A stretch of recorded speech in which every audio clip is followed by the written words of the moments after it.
Let's start with the perception of what a great founder is. And classically, this tends to be Steve Jobs, Bill Gates, Elon Musk, Mark Zuckerberg, Jeff Bezos.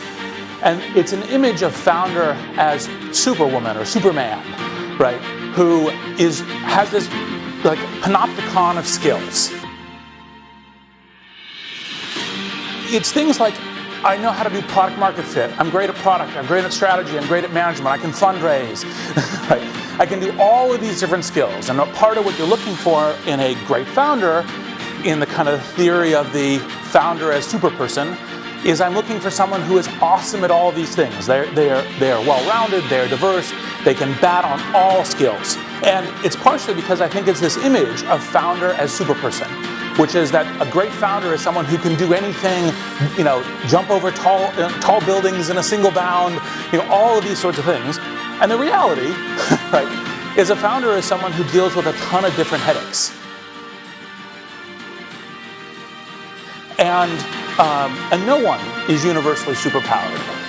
Generally speaking, you hope to have a couple of superpowers, some things that are unique edge to you, some things that are unique to the problem that you're trying to solve, some things that may help you give an edge, because actually competitive differentiation and competitive edge is super important.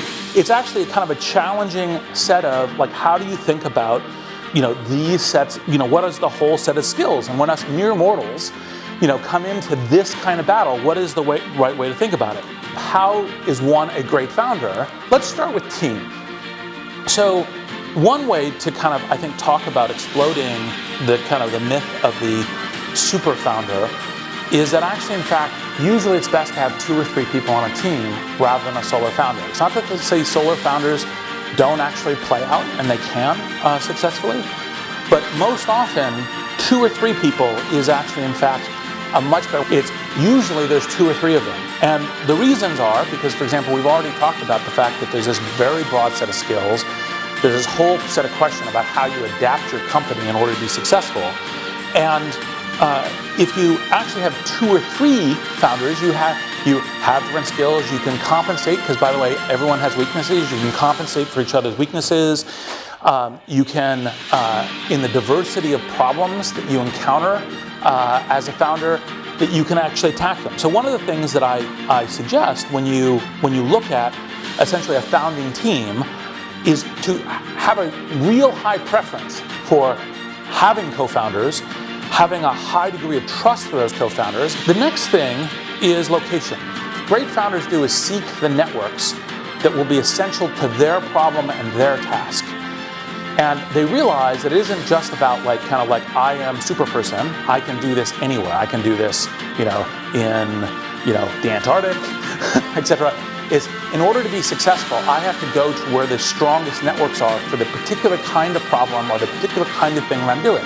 Part of the reason why where should I locate my startup is a test for thinking about am I a great founder, is because part of what happens when you're actually founding a company is you're going, I will go to where it's successful for this to be, because the metaphor that I frequently use for entrepreneurship is jumping off a cliff and assembling an airplane on the way down. And the reason is because it's hard, it has a quasi-mortal exit by which you're default dead, and so you're taking every possible chance to actually win.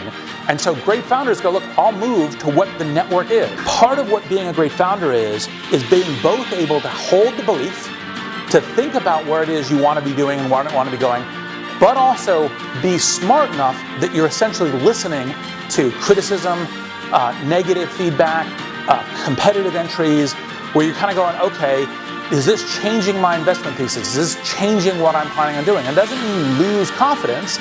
You have the confidence, but you also essentially have the peril. Here's another one that's kind of classic, which is, well, should I have this long-term vision, or should I be solving local near-term problems? And again, the answer is both. It's these paradoxes. And the question is you jump between them. You should always have a long-term vision in mind, because if you actually completely lose your directions, eventually you'll find yourself in some field there's not a good path out of. But if you're not focused on solving the problem that's immediately in front of you, you're host. So how do you know if you might be a great founder?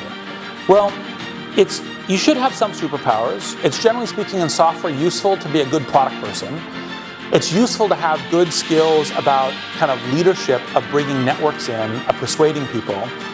And it's useful to be able to, and this is kind of the most fundamental, is recognize whether or not you're on track or not. To have both that kind of belief, but also paranoia about, am I tracking against my investment thesis? And when you do that the right way, and you're learning, and you're assembling people, and you're assembling networks around you, that's generally speaking how you end up being a great founder. Now, the ability to say coherently what you're targeting and to articulate something that isn't trying to boil the ocean or a Swiss Army knife approach, but is like one focus, like, look, if we're right about this, then it works. That is actually pretty important to being able to judge a founder. Because if you don't have that level of clarity, you're not going to be able to assemble the network behind you. You're not going to be able to get investors, you're not going to get employees. You have to be able to articulate a very clear mission about what you're doing. And insight is helpful, although a little bit of this depends on the stage. It is always, I find myself attracted to founders who've analyzed the problem a good way, but frequently I've seen great founders who do not present good analysis, but have an instinct about what they're doing, and so you more chart what's going on around them.